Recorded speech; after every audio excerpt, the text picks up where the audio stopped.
Thank you, Deputy Speaker, sir.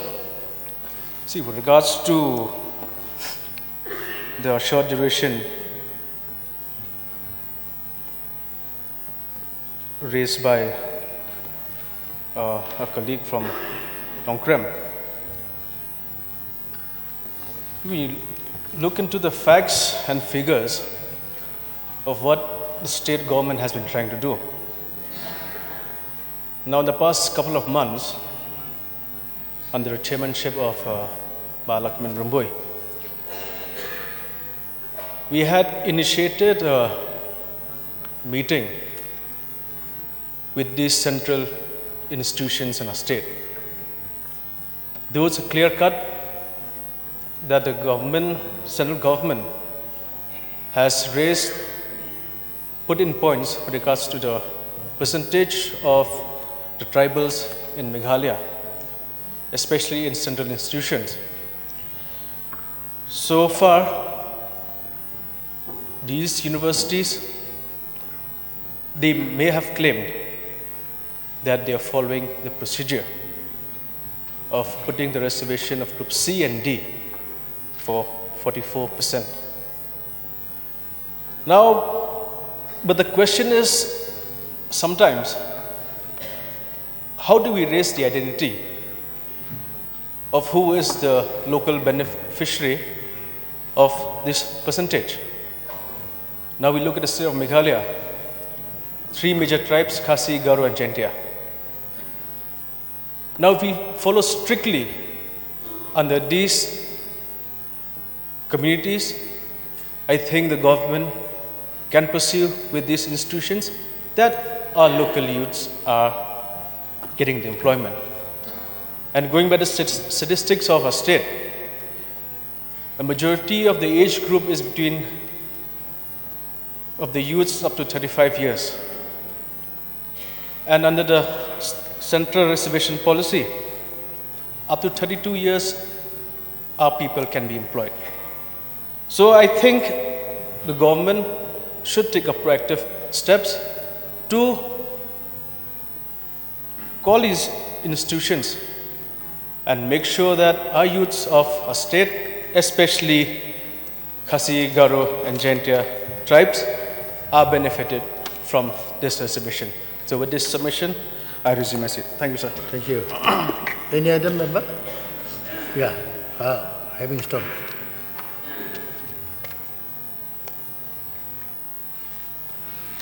Thank you, Mr. Deputy Speaker, sir, for allowing me to take part in the short duration discussion as raised by Balajied MNA from Nongkrem under the Rule 50 of the Rules of Procedure and Conduct of Business on a matter relating to the failure of the government to protect the rights of the indigenous people in central institutions.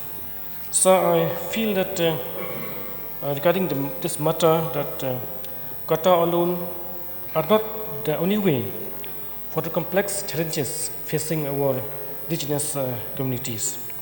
So they must be accompanied by comprehensive measures to ensure access to quality education, healthcare, infrastructure, and sustainable livelihoods.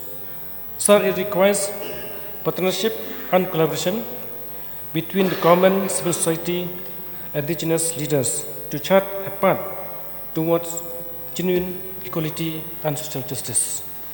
So I don't want to prolong my speech, but to reaffirm our commitment to the principles of equality, justice, and dignity for our local communities. So I just urge the government to formulate the memorandum of understanding between the government of Meghalaya, central government, and even with the local governments whenever such institutions want to establish themselves in our state. Thank you, sir. I resume my seat. Thank you.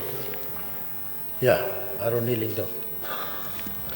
Sir, I also rise to participate in this motion brought by the Honourable Member from Nongkrem, Shri Aden Milam Sayamait. So I think I would urge upon the government to monitor that as per notification, it is adhered to in letter and spirit. Sir, I understand, the honorable member from Nongkrem has brought, that in Mizoram they accommodate their own people. Sir, I don't grudge that. But we should also do the same. When it comes to Meghalaya, we should give preference to students from Meghalaya. Sir, there was a student who wanted to apply, who had applied for a postgraduate course in Mizoram University, was denied. In fact, a student from Mizoram, a Mizo, was given. I don't grudge that, sir. Because they love their own people, they accommodate their own people. But are we doing the same here, sir? So I think we should give preference to our own students, because if they don't get admission here, they don't get admission elsewhere. So, sir, I think with the statistics that has been brought and all the notification by Balajied, I would urge upon the government, if the Honorable Chief Minister can monitor and then ask all those heads of departments whether they've adhered to the notification of the Personnel Department of the Government of India, that will go a long way, sir, in providing employment to our youth who are, educated, and then, they're frustrated, they're not looking for, they're not able to get jobs, sir. In fact, some of the postgraduate students having postgraduate degrees are applying for grade 4 jobs, sir.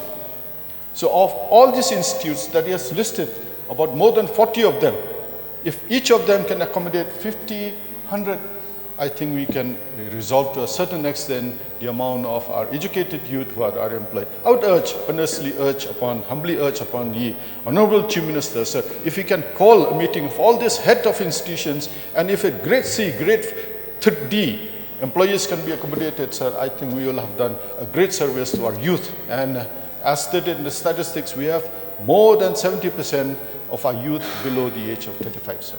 So I think so that we, encourage our youth, that we are behind them, we are with them, and then they don't get frustrated, they don't get, desperate with the system, sir, the political system, with the political class. With this few words, sir, I would urge again the Honorable Chief Minister, sir, please do this, and in the interest of our youth of our state. Thank you very much, sir. Thank you.